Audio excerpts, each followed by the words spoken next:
Hello. We are here to try to finish up Hank Zipzer, Day of the Iguana. I'm going to jump right in. We're going with chapter 21. And look, it's a list.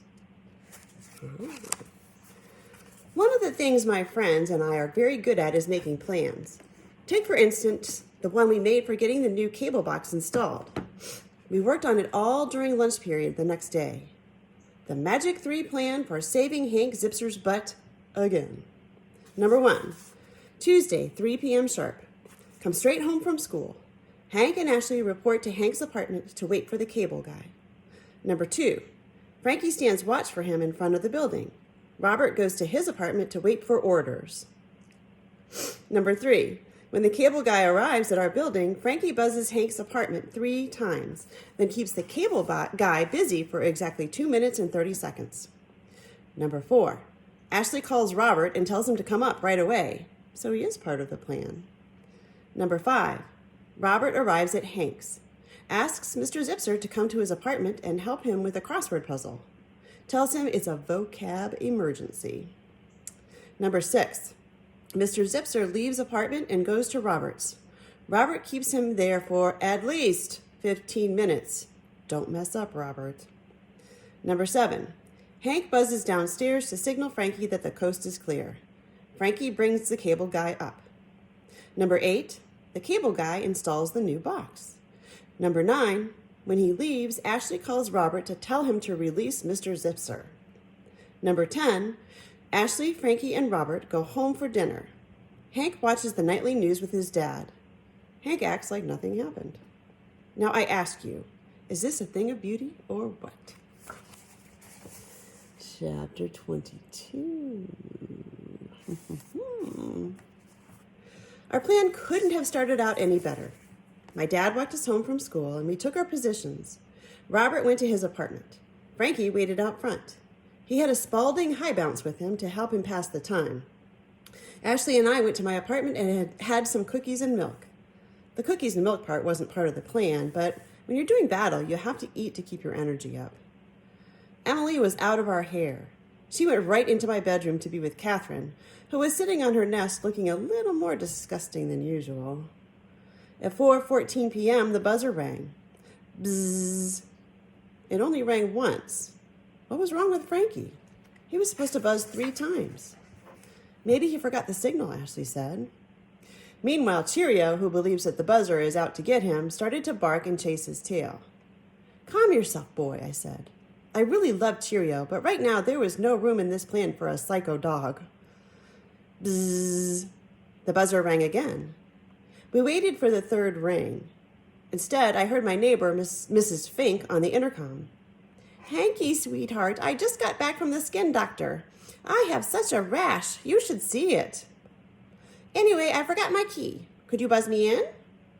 Sure, Mrs. Fink. I hope your rash doesn't spread, I said. I buzzed her in quickly. This is exactly the kind of unexpected event that can make your stomach do flip-flops all over your body. I wondered if George Washington had a lady with a rash bothering him while he was trying to cross the Delaware. I don't think so. Ashley and I sat down to wait some more. At 4:31, the buzzer rang. Bzz, bzz, bzz. 3 rings. Ashley dialed Robert's number. It's a go, she said. 1 minute later, Robert was at our door. I was waiting for him. He's in the kitchen, I whispered. And Robert, we're counting on you. I've been training for this moment for years, Robert said. Robert hurried past me and I followed him into the kitchen. How you doing, Mr. Z? He said to my dad. This is some weather we're having, huh? I motioned for Robert to hurry. He had a little part in this. He didn't have to turn it into a starring role. Actually, I was wondering if you would mind coming to my apartment for a few minutes, Robert said. I have to create a crossword puzzle for school, and I'm stuck. I'm really good up to 7 down, but then I don't know where to go. I started to cough to cut him off. As a matter of fact, I had a seizure. Robert looked over at me, and I told him with my eyes to wrap it up. No one knows crossword puzzles like you do, Mr. Z, he said. So could you come help me? My dad looked like he had been asked to the wizard's ball. He couldn't have been happier. "Hank, are you okay if I pop upstairs to Robert's?" he asked. "I'm fine, Dad. Take your time." "Really? It's just great that you're willing to lend this little guy a helping hand." The minute they were out the door, I pressed the buzzer 3 times and spoke into the intercom. "All clear, Frankie," I said. "It's about time," he said. "I'm running out of conversation with Mr. Cable." I waited by the elevator door. When it opened, Frankie came out, followed by the cable guy. He had a ponytail and was wearing a blue uniform with his name Tom embroidered over his shirt pocket. He was carrying a new cable box in his hand. What a beautiful sight. "Right this way," I said, showing him into the living room.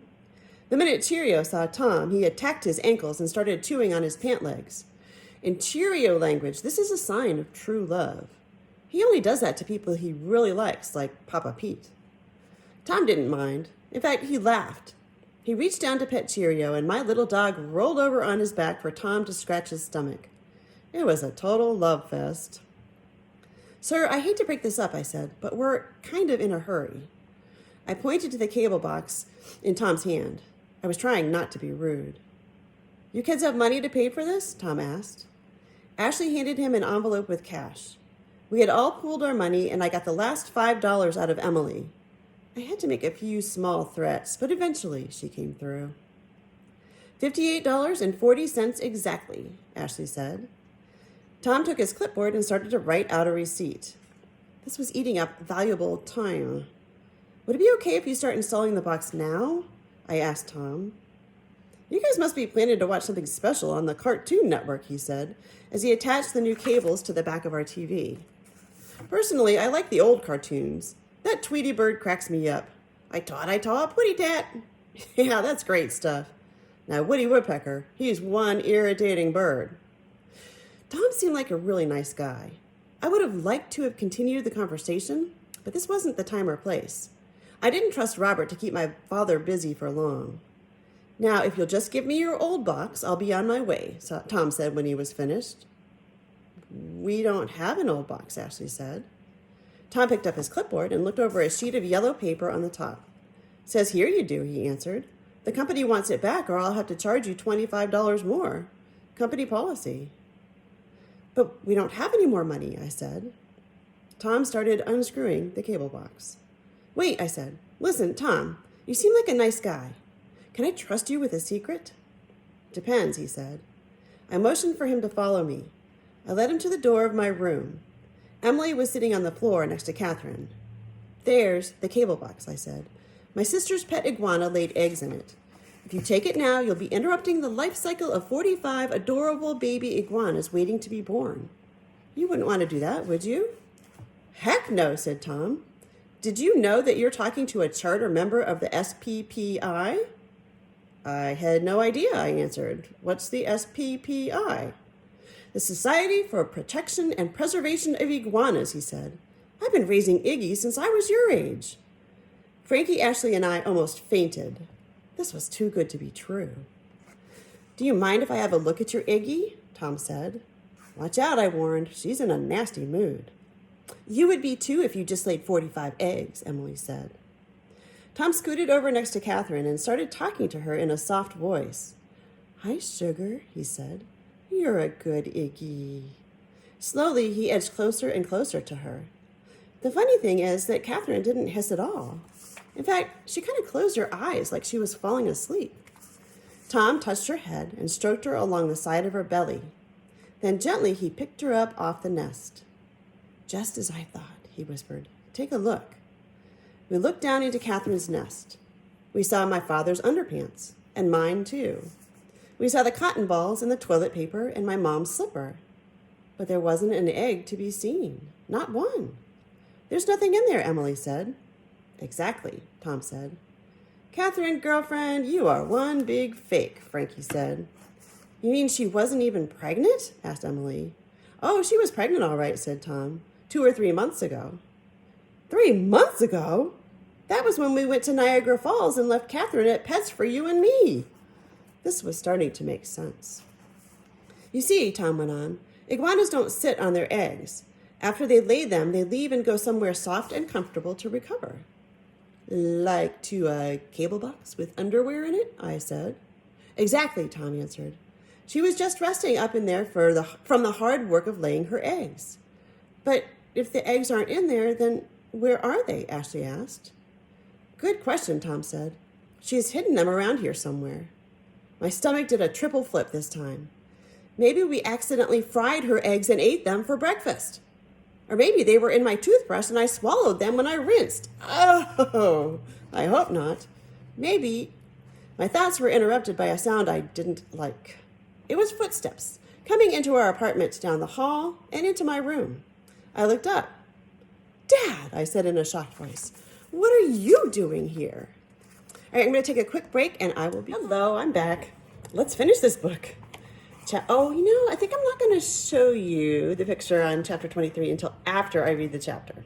So remind me to show it to you. Chapter 23. My father looked around, and I can tell you this. He didn't like what he saw. And that just might be the understatement of the century. Who are you? He said to Tom. I'm the cable guy, sir, said Tom. He's also the charter member of the Society for the Protection and Preservation of Iguanas, said Emily. I'm sure that's a very worthy organization, said my father to Tom. But may I ask why you are in my apartment? Actually, we called him, said Robert, who had just come panting into the room. Robert, I said, you were supposed to keep my dad away for 15 minutes. I can't help it, said Robert. He came back for his mechanical pencil. He said he can't do crosswords without it. Why hadn't I thought of that? Of course, his mechanical pencil. Hank, you have a lot of explaining to do, said my father. Maybe I should be going, Tom said. That's a good idea, answered my father.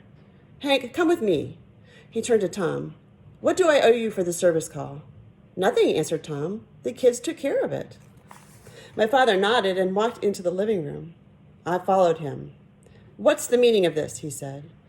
I'm going to explain everything, Dad, I promise.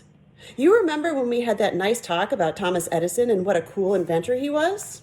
Cut to the chase, Hank, my father said. Well, young Thomas must have taken apart plenty of things before he invented the light bulb. And I'll bet he couldn't put them all back together either. Such as a cable box, said my father. Good, Dad. You're following right along. That's excellent. Out of the corner of my eye, I saw Tom making his way out the front door. He probably thought that we had wandered into a family of lunatics. So you called the cable company to replace the box you broke, my dad said. And I assume you weren't planning on telling me any of this? Excellent, Dad. I admire your problem-solving skills. My dad was so mad, his eyes were spinning around in his head, like those guys who slam into mountains in Roadrunner cartoons. Actually, we could have fixed it, Mr. Z, but then Catherine laid eggs in it, Robert said. He and the others had joined me in the living room. For moral support, I guess. Actually, we thought she laid eggs in it, Ashley said. Turns out she laid them somewhere else, Emily said. We just don't know where, Frankie said. Now we do. It was Tom, bent over the potted palm tree next to the front door of our apartment. Here they are. We all bolted over to take a look. A clump of soft brownish eggs was half buried in the dirt around the tree. There weren't 45 of them, but there were a lot. Look, Dad, I whispered. Catherine's babies. Hank, if you think this is going to get you out of the hot water you're in, you have a lot to learn, young man. Excuse me, sir, whispered Tom. The first one is being born. Maybe you'd like to watch. We gathered around. It was truly unbelievable. A tiny iguana was chewing his way out of one of the eggs. We saw his snout first, and then out popped his little face. He blinked and looked around. He seemed to be looking right at me. I couldn't believe that I was the first face he ever saw. Hi, little guy, I said. He was so cute. He was more than cute. He was spectacular. This is a miracle, Emily said. She had tears in her eyes. We all did, even me. All right, next chapter. Oh, what's that? Oh, yes, thank you for reminding me. Here is the picture on chapter 23. See, I couldn't show it to you because it would have given away. And do you see the tiny little eggs in it that are about to crack? It's hard to see. Okay, chapter 24. And it is longest chapter ever. I don't know if we'll be able to finish today. We'll have to see. But as you can see, it is one of Hank's world famous lists. 6 things I told my dad you shouldn't talk about during the miracle of iguana birth. Number 1, cable boxes or anything having to do with them. Number 2, punishments or anything having to do with them. Number 3, anything having to do with anything other than iguana birth. Number 4. Number 5. Number 6. You know what? I can't concentrate on this list right now. There are baby iguanas being born as I write this. It is so exciting I don't even understand why you're reading this list. Trust me, hurry up and skip to the next chapter. And I don't know if you noticed it, but right here it says go to the next page, which is chapter 25. I don't think you're going to understand what this is, so don't even try. Catherine laid 23 eggs in all. We sat around in a semicircle that we made with our dining room chairs and watched as 19 iguanas hatched that night. 19 tiny little lizards poking their snouts into the world. I wish you could have been there. I guess the last 4 weren't in such a hurry to come into the world. They must have been so comfortable inside their eggs, all warm and snuggly. Maybe their cable boxes were working, and they just were waiting for their favorite show to end. Inside their little eggs, you think they have cable boxes inside there? I don't know. My mom came home from the deli in time to see all but the first 2 being born. She wanted to name every single one of them Spencer, which is what she wanted to name me before I was born, only my dad wouldn't let her. She invited Tom to stay for dinner. It turns out he's not only an Iggy expert, but also a vegetarian who really loved her cauliflower casserole with mocked tuna. It's a good thing he ate it, because the rest of us were looking for a place to toss it. Even Cheerio turned his nose up at it. My dad did take me into my room for the talk, in between when Dexter and Barbara were born. He told me that I was going to have to pay everyone back for the cable box, but he didn't ground me.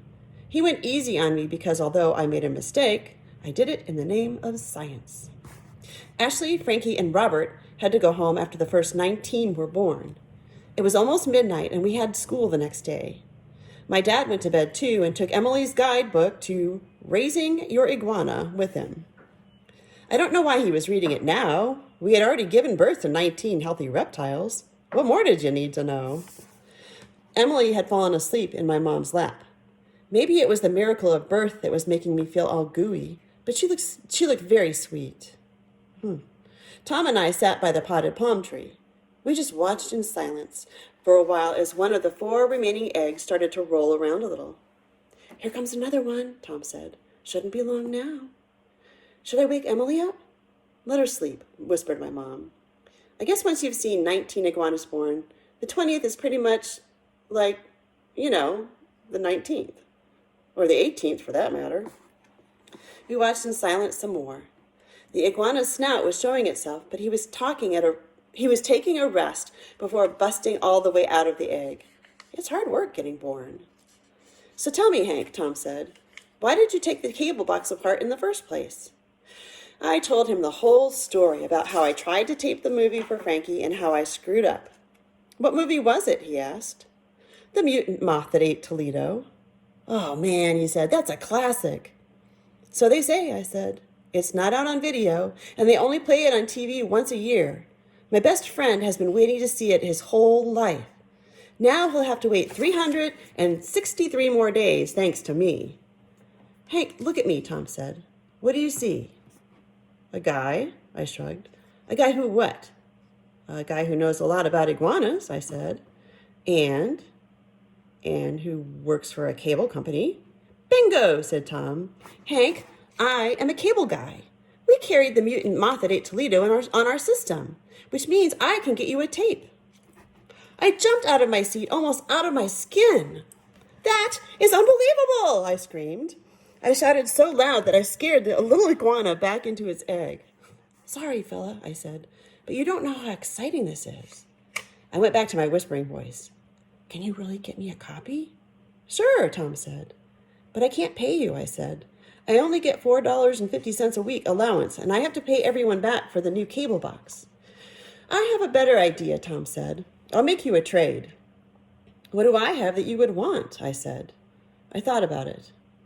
Oh, I do have a triple-sized cat's eye marble. That's pretty good. Tom looked down at the little iguana popping out of her egg. I wouldn't mind having him. Would that be okay, Mom? I asked. It certainly would be, she said. We have 22 other iguanas to find homes for. I think little Spencer there would be happy to go with Tom. Actually, Mrs. Zipzer, I was thinking of naming him Sylvester, said Tom. I got a washcloth from the bathroom to wrap little Sylvester up in so he'd be comfortable on the way to his new home. It was a Spider-Man washcloth, which I thought Sylvester would like. Tom picked him up and wrapped him gently in it. That little Iggy seemed happy as a bug in a rug. Spider-Man rug. Sylvester was going to get the best home an iguana could have, and I was going to get a personal copy of the best horror movie ever made. A mutant moth for a baby iguana. That's what I call a good trade. Chapter 26. What could that be? It's really scary. Glad I don't live in Toledo. Tom brought me the tape, and I invited Frankie over to sleep over the weekend. I didn't mention the movie. I was so excited. I could hardly wait for Saturday night. I put the tape in a secret place to make sure Frankie didn't see it. I hid it in my third drawer under my Mets sweatshirt. Then I got worried I'd forget where the secret place was, so I wrote notes to myself on Post-its. But I had to write them in code so Frankie wouldn't figure out what I'd planned for him. I drew a baseball bat and wrote, Mets rule, on all the notes. I put one on my clock radio, and one on the mirror in the bathroom, and one on the chart above my desk. When Frankie came over, he looked around and said, What's with all the Mets stuff? They're reminders, I said. Of what? That the Mets stink? No, of where I hid. Hid what? Frankie asked. I bit my lip really hard. That secret wanted to come out so bad. I was dying to tell him, but that would ruin the surprise. Somehow I made it until Saturday. My parents were going out and Papa Pete was staying with us. He and I put together a great plan. We set up sleeping bags in the living room right in front of the TV. Emily was in her room making little cots out of construction paper and toothpicks for all 22 baby iguanas. She had come up with a way to make pillows out of cotton balls. That would keep her busy all night. Besides, horror movies were not her cup of chocolate milk. When Frankie got there, Papa Pete made us pastrami sandwiches with brown mustard on seedless rye. Put a crunchy pickle next to that and you can't beat it. After dinner, it was time for the main event. You boys get comfortable in your sleeping bags. I'll put on a movie, Papa Pete said. I picked out something I'm comfortable with you watching while I'm on duty. He winked at me. He handed me a videotape box. I slid the tape out and handed the cover to Frankie. The Parent Trap, Frankie said. You've got to be kidding me. It was all I could do to keep from bursting out laughing. Try it, Papa Pete said. I'll hate it, groaned Frankie. For years, I wouldn't eat raisins, said Papa Pete. I thought anything that looks that bad has got to taste bad, too. Then one day I put some on my cereal, and now I wouldn't think of starting my day without them. Papa Pete, said Frankie, that's raisins. We're talking about a movie that 8-year-old girls love. How can you compare the two? I watched The Parent Trap with Emily a couple weeks ago, I said, trying as hard as I could to keep a straight face. The part where the parents kiss is pretty interesting. Zip, I think your brains have fallen out and turned into marshmallows, Frankie said. Just put the tape in, said Papa Pete. No violence. Good family fun. I'm going to be sick, Frankie said. Correction, I am sick. Enjoy yourselves, gentlemen, Papa Pete said, and he went into the kitchen. I couldn't look at Frankie. Slowly, I moved my finger toward the play button and pressed it. Then I hurled myself across the room onto my sleeping bag. I tried to watch the screen, but I kept one eye on Frankie to see his reaction. The music came up and the picture came on. It was a deserted cabin in the wilderness. A window was broken and the night was dark. Too dark. Hey, this doesn't look like The Parent Trap, Frankie said. All of a sudden, a giant moth came flying out of the shattered window of the cabin and filled the screen.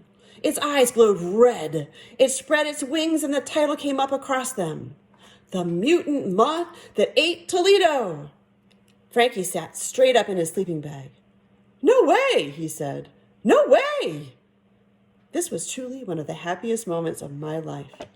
Zip, Frankie said. He was so excited that he couldn't even put together a sentence. You? Moth? Here? Now? No way! No way! Papa Pete had opened the kitchen door a slice. He was smiling. I was smiling. Frankie was smiling.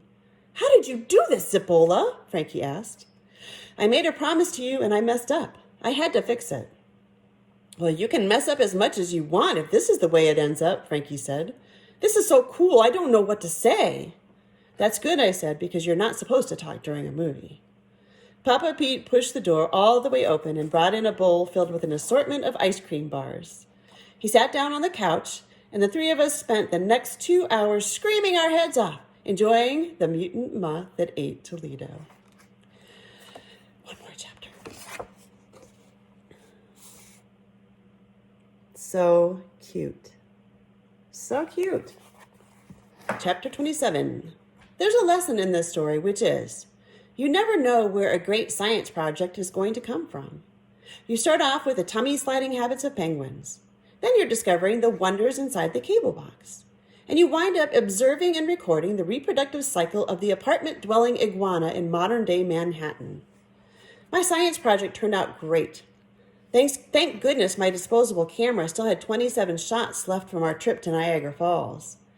I got some really good pictures of this teensy iguanas eating their way out of their eggs. I would have gotten an A on it. I was so close I could taste it. But Ms. Adolph took points off because of my concluding sentence. It said, I think baby iguanas are the most lovable creatures in the world. Miss Adolph didn't think that that was scientific enough. All right, that was a great one. I hope you enjoyed it. I will be gone next week. We're going to San Francisco and Silicon Valley. And I will maybe record part of the next book for you. I don't have it with me now, but I will bring it on vacation. And if I have time, I'll do it. Talk to you sometime. I'll see you sometime. I guess I'll talk to you on the next video. Take care and have a wonderful week. Bye-bye.